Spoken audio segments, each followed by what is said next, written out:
Hey guys, I'm IzDaisho and I'm here bringing you some scrolls. This is a new game. It's still in beta. It is a trading card game and it has a lot of similarities to Magic, and I've heard from a bunch of people that I should try it out, so that's what I'm doing here. Hopefully you guys are going to enjoy it as well. Now we're going to go into the arena. I've played the tutorial once, but I think I want to try it one more time just so I can make sure that I can get a hang of it. So we're going to get in here, and also this will help you guys out because you guys really have no idea what's going on. So anyway, I'm just going to read what they say, but this old man is here to help me out, and this is me, I think. Bah! Another young fool wishing to learn the way of the scrolls, I see. Another sheep eagerly making its way to the slaughter. Very well, listen up, little one. I'll teach you the basics, but then you're on your own. In order to cast scrolls, you'll need to pay their resource cost. You get resources by sacrificing scrolls. Click one of your scrolls, and then click the green growth icon. So, what's going on here is that the way that the mana works, or the resources work in this game, is that any of your cards can be basically played as a basic land. So that really helps because that completely eliminates anything that would be along the lines of mana screw, because any of your cards are lands. So that's pretty cool. So right now, you see I'm given two options. This is basically turn your creature into a resource. Resources don't go away. You can only use them once per turn, but then the next turn they'll refresh. And then this is you can turn them into scrolls, or basically just instead of using this card to play or use it to turn into a resource, you can draw two cards. So we're just going to turn it into a resource here. And then this guy says, as you can see, now you have one growth resource. Your resources will replenish at the beginning of each of your turns. So now it is time to use your resources. Click your Ragged Wolf scroll and then choose a place for it on your side of the board. So I'm going to play this Ragged Wolf, who is basically 1 attack, 2 health. And then this turn counter thing is basically how often he can attack. Your creatures can't attack every turn, but since my guy has haste, he can attack the turn he comes out. So we're just going to click. The first number is attack, this is what I just told you. The second middle number is countdown, so this is how long it's going to be until he can attack. And then this number here is how much damage it can take before it dies. So as you must have understood, the big yellow number at the top is resource cost needed to summon it, because that's how much it costs me. Also note, when you click on a creature, you can move it to a nearby tile.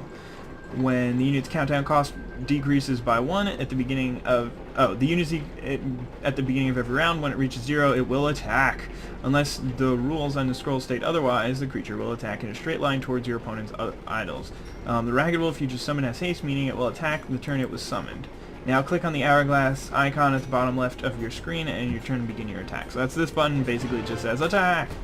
Alright, so now he is going to summon a structure, which is a useless contraption. It's basically a defender, it can't attack.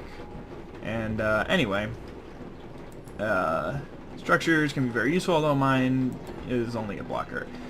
Only thing you should know is that they cannot move, so think twice before choosing where to put them. Apart from the units, scrolls can be either enchantments or spells. Enchantments are placed on units, making them better or worse. Spells can do a lot of different things. Basically, you have to read the rules on each scroll. I've given you 5 scrolls so you can keep sacrificing and summoning. But before you begin, I must tell you this. You will get a new scroll once per turn and may only sacrifice 1 per turn. Also, you may sacrifice a scroll to get 2 new ones. Just click a scroll on the icon instead of clicking the resource icon. What else? Oh, I almost forgot, winning the match. As you can see, 5 idols each by the edge of the board. These have 10 health each to win the match. You need to destroy 3 of my 5 idols. Sounds simple, doesn't it? That's it. Time to show me your war face, little one. Let's finish this. Okay, so we're starting this battle. I've got Great Wolf. Hold on, I'll be right back. I'll cut to it. Okay, I am back, and now let's take a look at what we've got in hand. So we've got Junkyard, which looks like a rat card. I don't know why these cards won't show up bigger, but I'll just read it to you. Rat creatures you control gain +1 health while Junkyard is in play. So I don't want this. This one's definitely going to get sacrificed. Crimson Bull. All units you control gain +2 attack until end of turn. So this looks like creatures you control get +2 until end of turn. So that's pretty cool. This thing, Rallying, all units you control have their countdown decreased by 2. This one, when it comes into play, draw a card. And this one, Great Wolf, is the card that I'm really building up to. I want to basically get as many wolves out as possible and then have my Great Wolf out. So what I'm going to do here is I'm going to turn this into a resource. And then I'm going to be able to play my Sister of the Fox. And I'm going to play it right behind my Fox. And hopefully it'll be able to get in for some damage. And now it's time to attack, but my Fox still has another turn before it can attack. So he just played another one of these stupid things that don't do anything. I definitely don't need 2 rallyings, so I'm going to turn this into a resource. I want to build up to 5, so I'd be able to cast a Great Wolf. But for now, I'm just going to play... I don't really want to play this Gravehawk, so I'm not going to play anything this turn. Maybe I should... No, yeah, I think I did it right. So my wolf can attack this turn, so he's about to get in there and knock down that idol to 8 health. So he's going to play Copper Automaton, which is a 4/2 that's destroyed after it's attacked. Okay, enchanted creature becomes poisoned for 3 rounds. I'm not really sure what that does, but I want to get my mana up. So I'm going to get rid of this Crimson Bowl. Maybe it would have been useful, but I'm just going to turn it into some mana. And then I'm going to play this Ranger's Bane on his creature. And since I want to turn this Gravehawk into something else, I think I'm just going to pass the turn, and then my my Ranger's Bane will attack. Alright, what did he do? He played a 1/2. That didn't do much. And then he played this copper thing. Oh, and his other one dealt some damage to my tower. So I drew another Gravehawk, but now I can finally get my Great Wolf out. So we're going to do that. He's got 5 toughness, so he can actually survive an attack from that copper thing. So what we're going to do here is we're going to turn Greyhawk into some mana, and then put this guy right over here to... Actually, I mean, we still have some time before, so if we need to, we can move it over, but looks like we're okay. This thing looks a lot like Lightning Elemental to me, in that it just attacks for a lot, but it dies really easily. So we don't want to move anything or anything, right? So let's just get in there with our little Wolfy Wolf. Knocks that tower down to 6. Okay, so he moved his thing. He wants to get it in the way of me.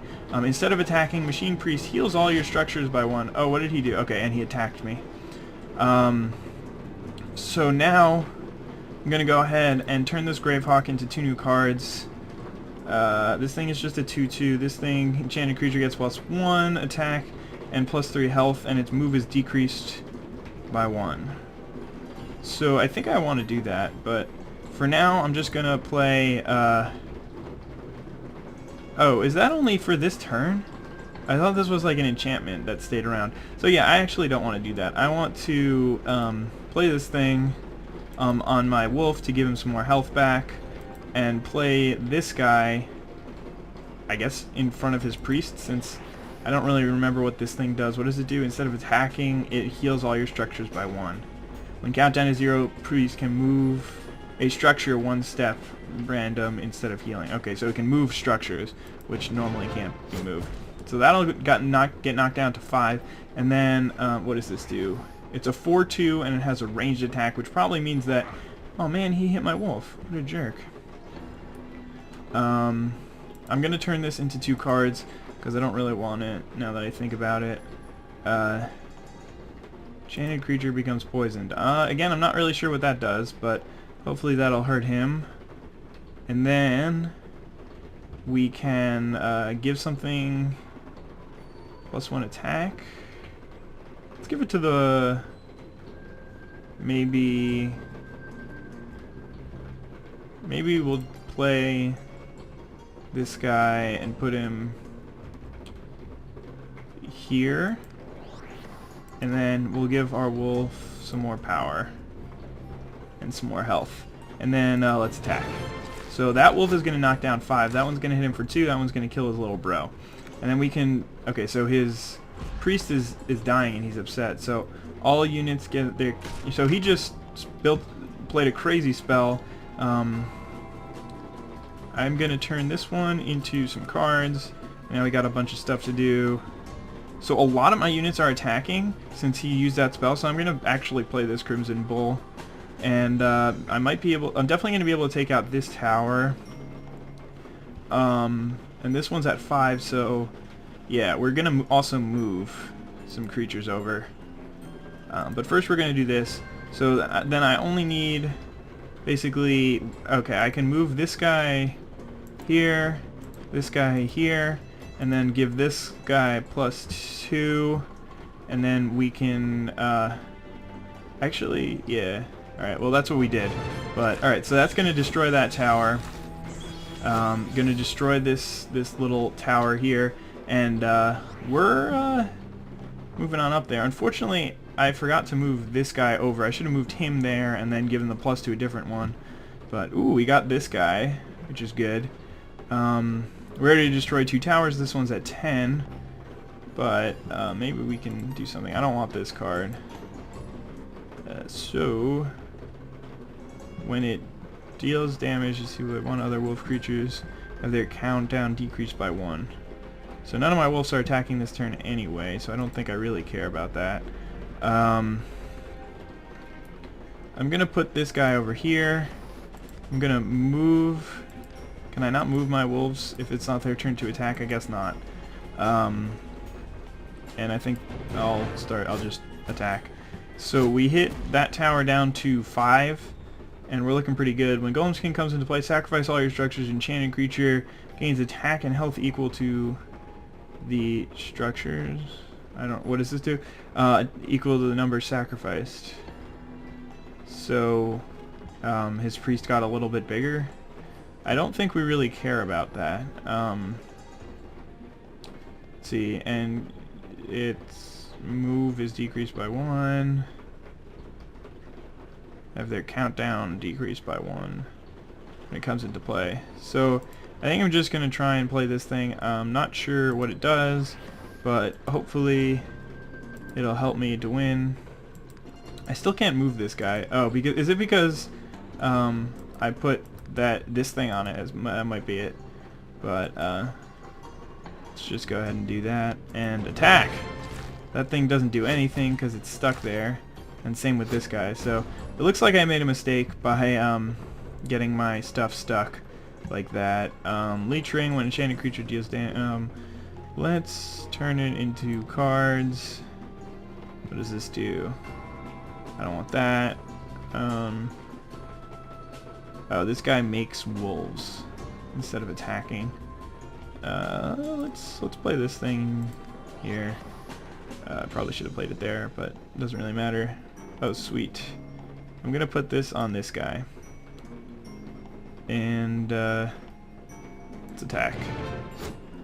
Alright, so it looks like we just need to get through this one priest, or now he's got another catapult in the way. And whenever he attacks them, then my creatures get +1 countdown. That sucks. So I still can't move this guy. I can move this one over here, which I should have done originally. And I'm going to put this brother of the wolf over here, and I'm going to turn this into some resources. And attack.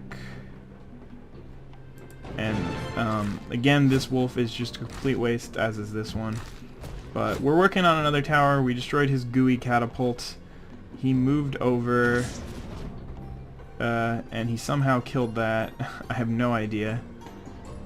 He just used a burn spell. Okay. That I can get behind. So let's turn this one into some cards. A couple of bad cards. We don't like these junkyards and the leech rings, but we're just going to play this guy out, and this guy still is not attacking, but we might just win this turn. If any, I think these two guys, yeah. Alright, so looks like we were able to destroy the final tower, and we finally got victory. So, I mean, obviously I'm not very good at this game, since this is like the second time I've ever played, but it was fun, and I think that I'll try to start incorporating this. If you guys enjoyed or are at all interested, then that's great, and you should go buy the game. It's like 20 bucks, so it's not that bad, but I mean, it's not like $5 either. So anyway, hope you guys enjoyed the video. Have a nice day. Bye.